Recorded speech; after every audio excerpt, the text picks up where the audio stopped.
Sebagaimana diketahui bahwa Indonesia sedang menghadapi pandemi COVID-19 sejak tanggal 2 Maret 2020. COVID-19 memberi dampak pada beberapa bidang penting di negara Indonesia, termasuk bidang pendidikan. Terjadi banyak perubahan yang dirasakan dalam sistem pembelajaran. Perubahan ini menjadi tantangan baru yang harus dihadapi peserta didik, pendidik, orang tua, pegawai, dan semua yang berkaitan dengan aktivitas pembelajaran. Sejak bulan Maret 2020, Menteri Pendidikan dan Kebudayaan, yaitu Nadiem Makarim, telah menetapkan kebijakan pembelajaran menjadi sistem pembelajaran jarak jauh atau pembelajaran daring dalam jaringan. Berikut akan dijelaskan peran guru, siswa, dan orang tua siswa dalam pembelajaran daring.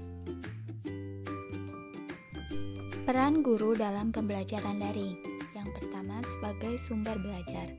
Memberikan sumber belajar seperti buku tema dan program yang pemerintah buat melalui televisi. Kedua, guru sebagai demonstrator, memberikan fasilitas seperti media, contohnya video pembelajaran. Yang ketiga, sebagai motivator, memberikan motivasi kepada peserta didik. Yang keempat, pengelola, mengelola pembelajaran agar sesuai dengan kompetensi dasar dan tujuan pembelajaran. Yang kelima, guru sebagai evaluator, memberikan evaluasi agar mengetahui sejauh mana peserta didik menguasai suatu materi pembelajaran. Selanjutnya, peran siswa dalam pembelajaran daring. Yang pertama, siswa menyiapkan perangkat pembelajaran. Kedua, siswa menyiapkan tempat di rumah yang nyaman untuk belajar. Yang ketiga, memahami jadwal dan tujuan pembelajaran. Keempat, siswa aktif dalam kelas atau diskusi. Kelima, menyampaikan kesulitan belajar ke guru atau orang tua. Yang selanjutnya, siswa menyelesaikan tugas dari guru. Dan yang terakhir, siswa menuliskan rencana kegiatan sesudah belajar. Yang selanjutnya, peran orang tua dalam membimbing pembelajaran daring. Yang pertama, orang tua sebagai pendidik atau edukator, mengupayakan perkembangan seluruh potensi anak, baik kognitif, afektif maupun psikomotorik anak.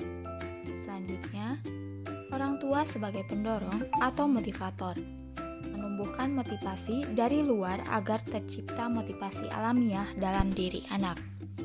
Yang ketiga, orang tua sebagai fasilitator, memenuhi fasilitas pembelajaran daring anak agar proses belajar dapat berjalan dengan lancar.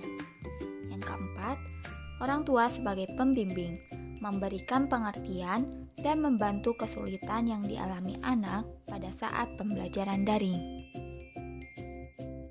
Proses pembelajaran jarak jauh atau pembelajaran daring bukanlah hal mudah.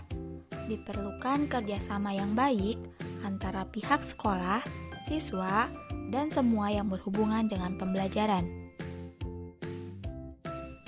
Untuk itu, begitu pentingnya persiapan peserta didik dalam mempersiapkan diri agar proses pembelajaran daring yang dilakukan di rumah dapat berjalan dengan efektif. Berbicara mengenai persiapan, apa saja sih yang harus dipersiapkan? Berikut beberapa tips untuk siswa selama pembelajaran daring di masa pandemi COVID-19. Pertama, ciptakan tempat belajar yang nyaman. Tempat belajar yang nyaman akan membuat fokus berkonsentrasi dan meningkatkan motivasi serta semangat belajar. Usahakan untuk tidak belajar di tempat tidur, karena akan membuat tidak fokus belajar, berleha-leha, dan pembelajaran tidak berjalan dengan maksimal. Yang kedua, buatlah reminder atau pengingat. Hal ini dapat membantu untuk mengatur waktu sebaik mungkin selama pembelajaran online. Reminder ini juga akan mempermudah mengingat tugas-tugas yang diberikan oleh guru sehingga meminimalisir adanya tugas yang terlewat. Yang ketiga, pastikan koneksi internet dan perangkat elektronik yang akan digunakan berjalan dengan lancar. Internet dan elektronik seperti HP, tab, laptop merupakan komponen penting dalam pembelajaran online, sehingga penting untuk menjaga kestabilan aspek tersebut menjadi salah satu tips mengefektifkan pembelajaran online. Keempat, meminta kerjasama dengan anggota keluarga yang lain. Nah, hal ini merupakan aspek penting dalam situasi pembelajaran online karena rumah menjadi tempat pengganti kelas untuk kita belajar.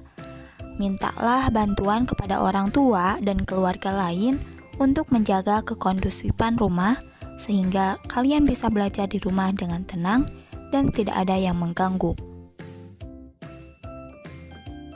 Walaupun sekarang proses pembelajaran secara daring, tetapi kita harus tetap semangat belajar.